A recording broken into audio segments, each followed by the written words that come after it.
Well, hello, sir. Good afternoon, Ben. How are you doing? I'm good. Long time no talk. I know. We were just talking that it's been a busy July. I've been traveling a bit. Was in California for about a week. Now I'm back home and about to go out on a rugged camping expedition. Oh, really? Yeah. Is this a vision quest? There might be some questing of visions up there, but this is actually the same trip I went on last year up in the Boundary Waters of Minnesota. So Oh, yeah. you kind of go deep into the really like natural, untouched area aside from the campsites and stuff they have up there, and drop in on a lake, and then you canoe around and do portages and all that good stuff. So That's cool. I feel like I know that area because, so this is kind of a slightly embarrassing confession, but I like to watch YouTubers that go camping and record their trips. Oh, nice. It's like a relaxing thing for, like, I'll watch like an hour-long highlights video of someone else's like hiking camping trip at like 1.3x or whatever. But anyway, so I watched someone do like a multi-day Boundary Waters trip. Yeah. It's so cool. I mean, you're right up there by the Canadian border. And so a lot of these lakes are just right on the border. So literally the other side is Canada. And it's just pristine waters. Like, I think there's a lot of protection up there from the mining is sufficiently far away so that the water's still really clear. And it's just, it's a really beautiful place. Nice. And it's isolated enough. It seemed like the wildlife was just everywhere. Yeah, totally. Yep. Like you're in their world for sure. Yep. Very cool. How long are you doing that for? So it's a 5-day trip. So I'll go up tomorrow, spend the night in a lodge, and then they'll drive us in, and we'll set off, and then I'll be back on Monday. So That's so cool. yeah, I haven't been on a longer backpacking trip in a long time, but I find them like ridiculously calming. Just getting away from my phone and all screens basically, and my whole life is on my back, and everything I need is in there, and I could be stuck here for days, and that would be fine. Like I just love that feeling. Yeah, it's cool. Like last year, it was a mix of like highs and lows. Like our first campsite was just terrible. Like it was like graded a D, but we just kind of had to stop because we were like ready to stop for the day. It was just kind of a little bit overgrown and had tons of bugs and stuff. But then our second campsite was the complete opposite. It was like on this perfect geographic spot where there were almost no bugs and a nice breeze, and it was just it was perfect. So kind of getting that contrast of like, oh, this is how bad it can be, and then kind of the opposite is fun too. Yeah, there's this thing in this concept they have in Outward Bound called sensible deprivation, where it's like this idea that like a little bit of suffering is kind of good for you. Yeah. Makes you appreciate things more. Totally. I definitely came away feeling like I can't wait to do this again. But yeah, it was like definitely not all easy. So. Oh yeah, for sure. Cool. Not unlike startups. Yeah, definitely. Yeah. Perfect segue. So I'm having a good day. We just shipped a major feature. Ooh, nice. Do tell. Yeah. So I would say the thing that people have been asking for more than just about anything feature-wise has been video support, because it's kind of hard to tell when you're pairing with someone if they're still into it. Like if all you have is their voice, like are they still paying attention? Are they even there? Is it time for a break? We have some customers who say they were using Zoom for video and the Tuple for the actual remote control and screen share. It just was like a drumbeat of people asking for it, and we just finally shipped it. Wow, that seems like it would be a major effort. Was it? So I was talking to somebody, and he was actually a person who wanted to cancel. And one of the reasons he wanted to cancel was this lack of video support. He's like, we really need this. And he's like, Zoom has faces, and its remote control is not as good. So we like yours better, but given that we want faces anyway, we just use Zoom. And I was like, yeah, I totally hear you. There's a lot of people that want the face cams. Like it's coming. And he was like, so this is just like take or leave this advice. But I'll tell you, he's the founder of another software company. He said, I started off working on this company as a side project, and all my customers were asking me for this one complicated feature, and it really intimidated me. And so I kept putting it off and kept putting it off. And then one day I was finally just like, all right, I'm just going to hammer this thing out. And just spent like a few weeks figuring it out and ended up putting something together that he really liked and shipped. And he said that was really the turning point where it went from like kind of a hobby side project to something that real businesses could use. Like it really dramatically affected the product market fit. He's like, if I were you, I would stop doing anything that's not video. If everyone's asking for it, like drop everything and do that. And it really resonated with me. And I think it kind of pushed us over some inertia because we were intimidated by it, I would say. It is a complicated thing. It is sort of a big feature. I guess 2 weeks ago, we have this habit of on Monday mornings talking about what we're going to do for the week. And I basically like had a call with Spencer and I was like, I think we should start the video thing.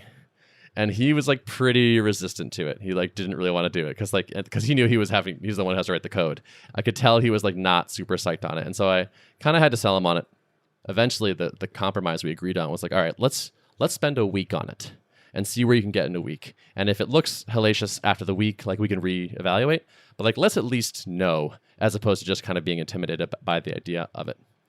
The funny thing was, it was something like 36 hours later where Spencer was like, hey, I have like a prototype to try. Like, can I call you with this? Damn. And so like the very first version actually came together pretty fast. When you framed it as like an experiment, did that help shift their mindset and help them get excited about it a little bit more? I think so. It probably helped. It made it more likely. Like we were both concerned. We both were like, worried that this would be a huge thing. And like there were a lot of UX questions to answer that we weren't sure about. And so that was another part that I think helped, which is he sort of went off and just started looking at like the technical feasibility of it. And while he was doing that, I wrote up a design document, which is like, here's how it should work. Like, here's the and I was like, here's the context. Here's what people are asking for. Here are the goals of this feature. Here are the non-goals of this feature. For this, for example, there's sort of two camps of people who are requesting video. One is like, I want to see my pair's face so that I know if they're still engaged and like so I can read their body language. And there was another camp that was saying, I want you to add video so I can stop using Zoom. And Tuple can just be my only communication tool. And we made the decision for this feature that we're focusing on the former. Like it's like let's stay in the pairing niche, keep focused on that. How do we build this so it makes the pairing sessions better? Don't worry about it making it a general purpose video tool for now. I think that helped a lot to like sort of define the scope and set the goals. But then I went through and I basically said like, okay, here's what you should click, here's what should be shown if you're the driver, if you're the navigator, here's what, like, and just sort of really thought through it and tried to make all the like the design decisions up front. And also had like some people review it.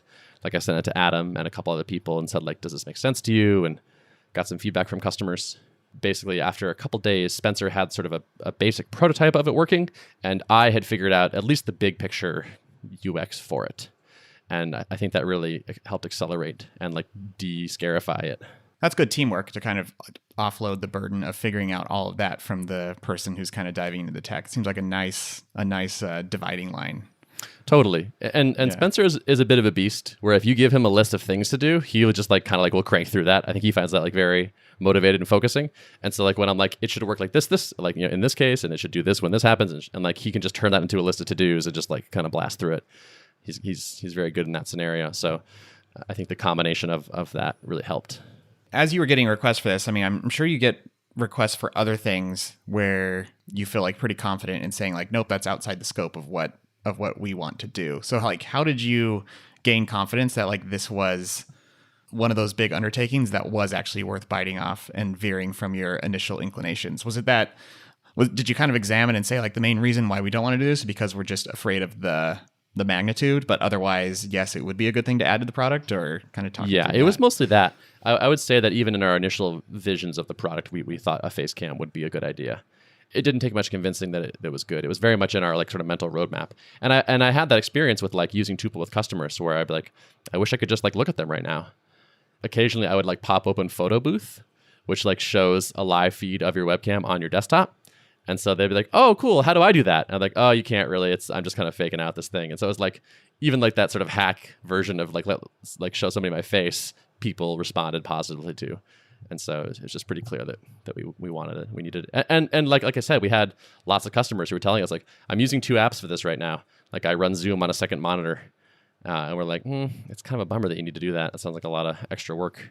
Cool. And so you shipped it. So this made it out in time for your August launch. Mm-hmm. Yep. Yeah. There was a little concern around that, like pushing new stuff before that. We have one other thing in the pipeline that I think will also ship. That's like a decent technical lift. All I've committed to is August. So it's like, if it's August 1st, if it's August 20th, like, yeah, technically they both count. So we have a little bit of wiggle room if we like happen to discover that, wow, there's so many bugs, we got to figure this out. Maybe I'm being pessimistic. I don't expect like an enormous influx in August. Like hopefully we'll get a nice bump from it, but we've been building this email list for so long and inviting people from it that like I think a lot of that like pent up demand is already satisfied. from the people that already know about us. So hopefully this launch will expose us to a lot of additional people. I don't think it's going to be hundreds of customers. I'd be surprised if there were that many. But it feels good. It feels great to ship it. And like, I just used it today. Like, I was talking to Adam. He's like, hey, like, he was getting my thoughts on something. He's like, oh, you want me to like Tuple you real quick? And I was like, yeah. And so we did. Then we turned on the video and it's like, oh, this feels so much better. Like, sometimes you just want to see people's faces. Mm-hmm. Have people started using that phrase, Tuple you? I'll Tuple you? Yeah, it's happened. I've seen nice. it. We use Kinda it. rolls off the tongue. Yeah, it's not bad. It kind of works. It was funny, like where the intimidation, I think, kept us from doing this for a while. And I'm really glad we got that push from that customer. I emailed him too and said, by the way, like you were a big part in us getting this done so quickly. And it was like 3 weeks or something from that initial email from him to it actually being live. So like in the end, like we were concerned it would be months of work and there were all of these complicated UX things that we couldn't figure out how to do. And like once we actually sat down and I wrote a design doc and Spencer like looked at the tech, it was like, oh, actually we can do this. Nice. I've been seeing Steve tweeting about some design stuff for the new marketing site. How's that coming along? It's coming along nicely. I think it's looking like really good. I would say it's actually probably just about launchable. That might even happen this week. He was just finishing up an illustration for the hero section. And I think that's the final version of that is done. He is now, like, I think, rolled off that to like work on his LayerCon talk, which is coming up. So we may need to wait a little bit if there's like last minute changes we want before we launch. But we may be able to just like take what's there and put it out there, which is cool. It'll be great to have like a better internet presence. I think I said that on this podcast, but like people have straight up told me like, it's hard for me to sell this to my boss because your website just looks like kind of like you're not really a thing. Have you done a lot of the copywriting on that? Yeah, I did all the copywriting for it. Nice. Yeah, and I think it's pretty okay. It's not bad. We ended up keeping some of that same like hero section from before, where it's like, you know, we left Screen Hero and it went away and blah blah blah, so we wanted to replace it, that kind of thing, because that language resonated really well with people. But we have sort of a lot of new sections which are like, hey, we actually have features, and here are the things we thought about and why you might like it and why it's specifically tailored to programmers, and testimonials from real people actually using it, that kind of thing. Nice. Yeah. And a demo video. Oh, nice. Yeah. Cool. It's real. It's not vapor. Yeah. It'll be great to be launched just because I would say like one person in like 150 will email me and be like, I'm not trying a beta. Like, who do you think you are charging money for a beta? And I just want to be like, it's not a beta, but whatever. I'm like, I get it. Like, I'm never going to shake this until you can like publicly sign up for it on a website, I think. So it's just like, fine. We're just going to do it. Yeah. It'll be good to get out from under that perception. Mm-hmm. Yeah. Yep. And I think there are probably companies in particular that would just never try a pre-release product or like an early access product. They're just like, that's not in their DNA. They want SOC2 certification and such. We haven't talked since like the Zoom stuff came out. What are your reactions to that? Yeah. Security vulnerabilities happen. Like I didn't want to dunk on them or anything when that happened. It was like, yeah, like someday that will probably be us. Hopefully not. Like we'll do what we can to avoid that. But you know, it's real hard to write software that has no security issues. So someday you might do it. And I would hope that if someone reported something to us, we would do a better job than they did there.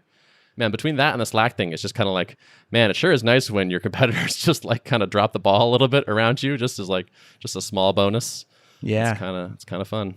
It feels like there's been a lot of uproar in the startup space around things that companies are doing wrong. Like Superhuman got skewered a few weeks ago for the open tracking stuff, and it just feels like it's been a dramatic couple of months here for startups. Yeah, and I think like there's just like the mob is so ready to like it's just so easy to whip up a Twitter mob real fast. So it's like when you do mess up, it's not quiet, it's not subtle kind of thing.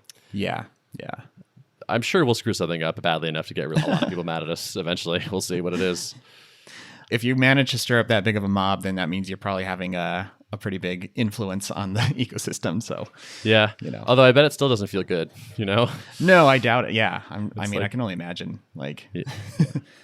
And then your problems just like change scope or they change type, where it's like, oh, like you go from like, oh, we're trying not to die, like running out of money, to like, oh man, like how do I run a team of 5? This is so much harder than I thought it would be. How do we communicate? Blah, blah. Like just the problems just shift. But that's okay. That's kind of what I signed up for. That's what keeps me interested, is like when things are different. So I look forward to making glorious new mistakes every couple months.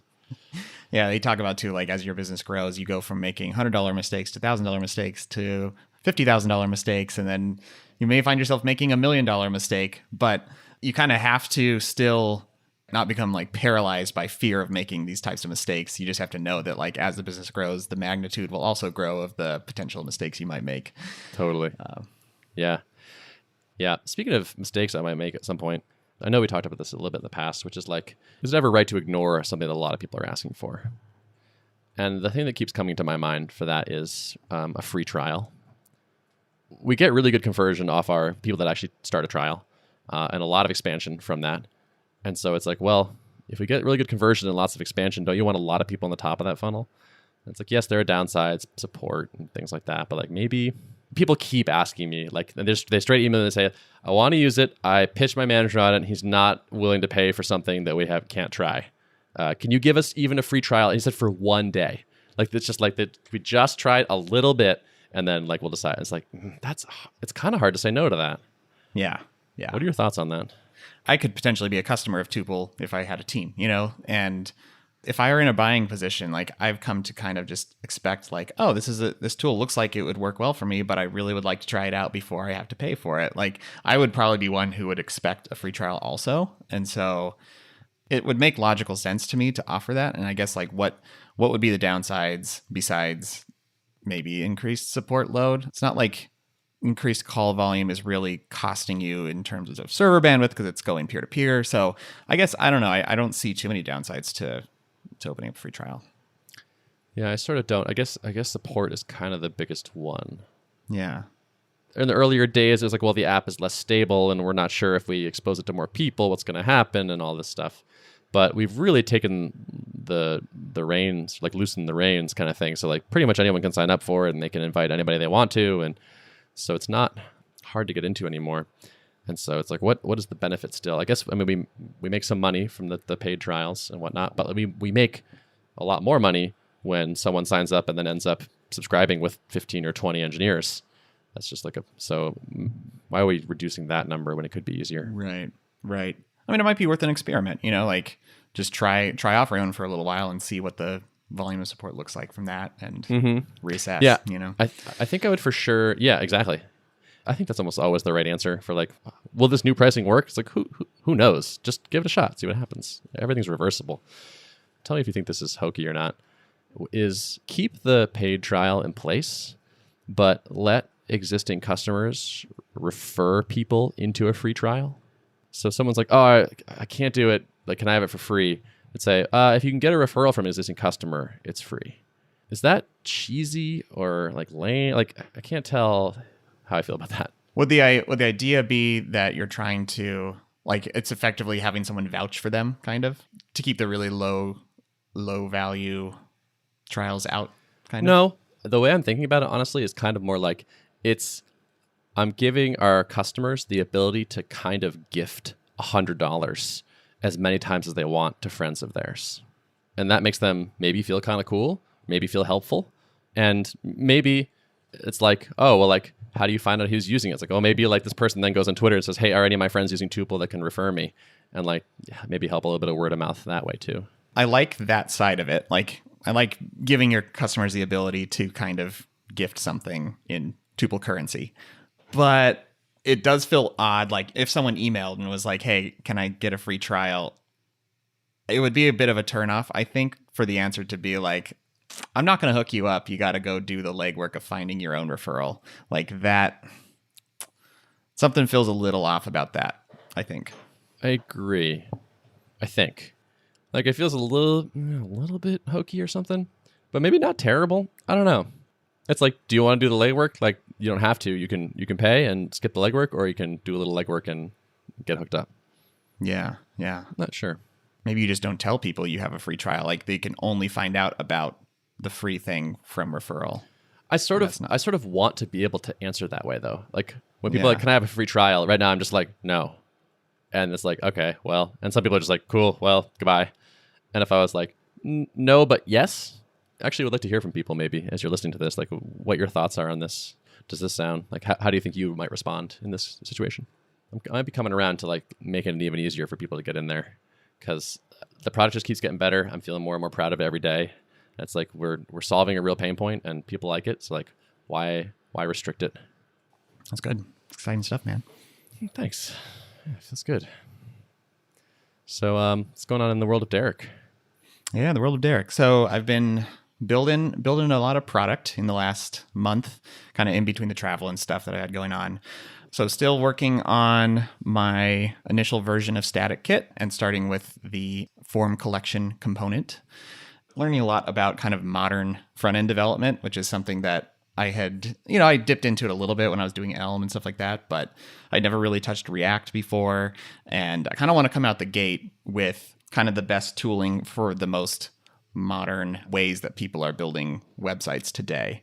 Right out the gate, I want to have, a solid React component that you can use to seamlessly wire up to my backend, and potentially also have like just kind of a standalone version. So like doesn't require you to be using something like a React. So you could use it on just a static site that's generated by something like a Jekyll or something like that doesn't really use a bunch of JavaScript in the build pipeline.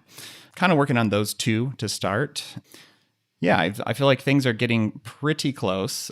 So I had initially said July as my kind of initial launch date for this, and didn't specify a day in July. So I might still make it by the end of July. We'll see. I kind of have a last minute additional trip to California planned, some family stuff going on. So that was not in the plans, but we'll see. We'll see what happens. The product is feeling good to me, and it's feeling like it's still staying pretty narrow in scope. And so, yeah, I'm excited to put it in people's hands and kind of see what the response looks like. That's cool. So your plan from before, if I remember, is kind of to keep it light and tightly scoped and very much like determine your future based on the reaction. Yep, exactly. So, I'm not making a ton of assumptions about, the type of person it's going to be most valuable to. So from what I can tell from the folks I've spoken to a little bit casually about it, like some people are looking for a nicer way to like put a form on their website that hooks into like an email system, because that process is not super smooth. Other people, I think, are just not as concerned about that, but are just using like, a purely React-based thing and don't want to write a serverless function to collect form data. They just want like a drop-in solution for that. And those are kind of two separate use cases. And I don't know, I'm not entirely sure which one it's going to be most useful for. So I'm thinking I'm going to open this up and just call it like a beta period for a little while and just let people freely in the door to try it out and then kind of get a lay of the land of like who's actually using it, who's getting value out of it, what do people want, what kind of integrations do people want, and kind of that'll be the starting point for a lot of customer conversations and stuff. It's interesting comparing this to Level, where I think with Level you were really excited about it. Like you wrote a manifesto and it resonated and you were like, I have to solve this problem, this is serious. And then you built a big thing. And this, you feel a little bit more like, this might be a problem. We'll see who has it. And I'm going to build a small thing and see how it works. Yeah. Yeah. And it's not to say that I'm not excited about this. Like I am excited about static sites, about serverless technology and kind of the newer way of building websites and building web applications. And I think that people are kind of like, when I look at how people are approaching this with kind of modern frameworks, there is a lot of reinventing of solved problems already happening. So like all that stuff I'm jazzed about from a technical side as a developer myself. But I'm just trying to like hold off on making assumptions about the market and stuff, because I've just ran into so many problems with that with Level. So trying to do the true MVP approach where the MVP is the starting point for the conversation and the learning starts there once people have something physically in their hands. This feels pretty right to me, where it's like you've chosen your audience generally, and you're kind of looking around for problems and things that resonate and whatnot. But I like you making tools for developers. I feel like you can be great at that. I hope so. I gotta imagine the podcast being like a little bit of subtle pressure, like, so like, what are you doing and all this? Is that making it like, in your position, I would want to like take time to think about stuff and like ponder my life and who I want to serve and all that stuff. Are you feeling like some pressure to like have some answer to these things? Yeah, definitely feeling a little bit of pressure. I can't lie. That's another reason why I want to get the ship so fast, because I I want to start having more answers about that. So Yes, we need fodder for our radio program. Thankfully, you've got enough going on that we can hopefully keep things interesting. Yeah, sure. Yeah, we'll try to keep shipping major features. Yeah, good. Or maybe we can cause like a giant drama. Maybe I'll just like make one of those mistakes now and like make some people mad. Install a hidden web server on someone's machine or something, and yeah, or like a hidden remote control screen sharing server. It's not even hidden; it's right there. Yep. Cool. I filled out a security form the other day. Oh, you did it? I did it. It wasn't too bad. It was a Google form, and so I could just like see the whole thing, and I was like, all right, this is not terrible. And the company that wanted it was like big, and I was like, well, okay, fine. Yeah. Spencer's been kind of on me about this, or like not on me, but like he CC'd me on this tweet where someone was like, I think Ian Landsman said something like, yeah, like enterprise customers are a huge pain in the ass, and then they just like pay you 10x what all your other customers are, and they never ask you for anything, and they stay subscribed for years. Yeah. And Spencer was just like, CC Ben, who complains about this all the time, and I was like, all right, fine. So, I mean, I guess the ROI is there if it really is like mostly front loaded on like the nastiness, and then from then on it's just kind of it does seem to be like we've had a couple customers where it's like it was annoying to get them in, but then like after they try it, they're like, yeah, we want to do annual for this many people, and it's like that's thousands of dollars that for not that much work. So yeah. And they might even keep paying. Like, who knows? Like, that could be an annual contract for years. So, that's are there certain like certifications that you can get that would like kind of rubber stamp over a lot of what these enterprises want? They're definitely like SOC 2 seems to be a big one. There's ISO 27001 or something. I don't know. There seem to be a couple of these. They appear to be really onerous to get based on my very light investigation. But we're getting less and less pushback. So now we have like a pretty good security write-up. So like when people are like, oh, like I need to have you talk to IT so they can do a review. And I say, great, by the way, start here. And we got like a full like architecture diagram. We talk about how we encrypt things, where the data lives, what we agree to. And that really has been short-circuiting a lot of things. The next thing I would like to add to sort of our like we're legit list is some pen test results. So I was actually planning on tweeting like, what's a good like kind of startup friendly, scrappy way to get a decent pen test done? I talked to HackerOne, which looks cool. They kind of run like basically a security bug bounty program on your behalf, but it was in like the tens of thousands of dollars. And it was like, I'm looking for the like single digit thousands of dollars, hopefully, but like still like legit enough that people are like, yes, you're doing the right things. And this is some indication of that you have basic competence. So we'll see what develops there. But I do want to keep. I mean, we want to do the right thing. We're not trying to like ignore security. So, but it's like, how do we do it in a way that we can afford and all that, and that is not just like pure like kind of mostly showmanship. Like those certifications appear to me, and other people confirm this. It's basically about liability, where it's like, oh, we signed up for this thing, and this thing ended up being a vector through which someone attacked us. But they said they had this certification, so clearly it's not our fault. Like they said they got it, so and it's like, well, which is kind of all garbage, but whatever. Yeah, it's a lot of CYA stuff, and yeah, not.